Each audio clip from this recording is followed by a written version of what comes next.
సీమోన్ ఎక్కడా? మంట ఏర్పాటు చేయగలడా? దూరంలో ఉన్నాడమ్మా. చేపలకా? లేదు, వేరే పని. కదలకుండా పడుకో. అమ్మ అనారోగ్యంతో ఉంది. అమ్మా ఏమైంది? ఆమెకు విపరీతంగా దగ్గొస్తుంది. ఆమెకు ఏమి చేసే శక్తి లేదు. అన్నిటికీ మించి అమ్మకు శక్తి లేదు. ఆమెకు రక్తపు వాంతులు నాకు వస్తున్నాయి. అర్థమైంది. మేము ఆమెను చూసి నెలవుతుంది. సైమన్, నువ్వు అమ్మని చూసి నెల రోజులు అవుతోంది. మా అమ్మ అనారోగ్యంతో ఉన్నప్పుడు సాయం చేయకుంటే నేను ఎందుకు?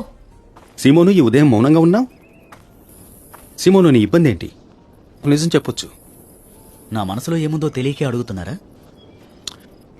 మనలో నాకు మాత్రమే వివాహమైంది. అయితే నేను పెళ్లి కాని వాళ్ళని పిలవాలంటున్నావా? నా ఉద్దేశం అది కాదు. అలా పిలవనందుకు సంతోషం. కానీ ఈడెన్ ఒక్కతే వాళ్ళ అమ్మతో ఉంది. పరిస్థితులు దయనీయమవుతాయని నువ్వు అక్కడ ఉండలేమోనన్న భయమా? చూసావా, నా ఉద్దేశం అదే. నీకు ఆ విషయం తెలుసు. నువ్వు ఎక్కువ సమయం దేని గురించి ఆలోచిస్తున్నావో అందరికీ తెలుసు. దీనికి దేవుని జ్ఞానం అవసరం లేదు. నువ్వు ఇక్కడికి వస్తావని నేను ఊహించలేదు. ప్రజలెప్పుడు ఊహించరు. నేను సీమోన్లో చూసింది, ఎవరూ చూడనప్పుడు గమనించిన మొదటి వ్యక్తివి నువ్వే. అదే మనల్ని కలిపింది. వచ్చేస్తాం. కాసేపు ఇక్కడే ఉండు సీమోను. నన్ను వెంబడించడానికి త్యాగాలు చేసి సమస్తాన్ని వదిలేయమని సీమోనుకి చెప్పాను. నువ్వు సీమోనుతో ఒక శరీరంగా ఉన్నావు. నువ్వు నీ భర్త విషయమై సంతోషపడుతూ గర్వపడుతున్నప్పటికీ అతను నన్ను వెంబడిస్తూ, నీకు దూరంగా ఉన్నప్పుడు ఇంట్లో ఒంటరిగా ఉండడం అంత సులభం కాదు. మీ ఉద్దేశం? మామూలు సీమోనుతోనే కష్టం, ఆందోళనలో ఉన్న సీమోనుతో ప్రయాణించాలని నువ్వు అనుకుంటున్నావా? తన జ్వరం పెరిగింది. తన నుదురు కాలిపోయేంత వేడిగా ఉంది. వైద్యుడిని తీసుకురావాలి. అవసరం లేదు.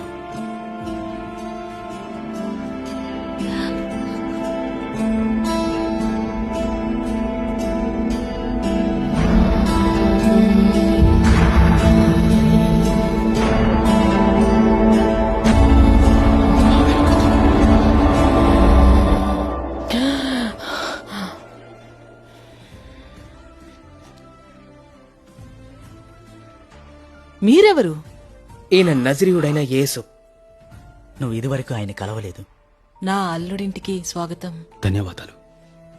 ఇక్కడెందుకు పడుకొని ఉన్నాను? మీకు తీవ్ర జ్వరం వచ్చింది. మీరందరూ ఎందుకు అలా చూస్తున్నారు? దశ ఆగు. ఎవరు వెళ్ళకండి, త్రాగడానికి ఏమన్నా తీసుకొస్తాను. ధన్యవాదాలు. నాకా? దేనికి? ఆయనకు విధేయత చెప్పి వెంబడించినందుకు. అదే తీసుకొచ్చింది.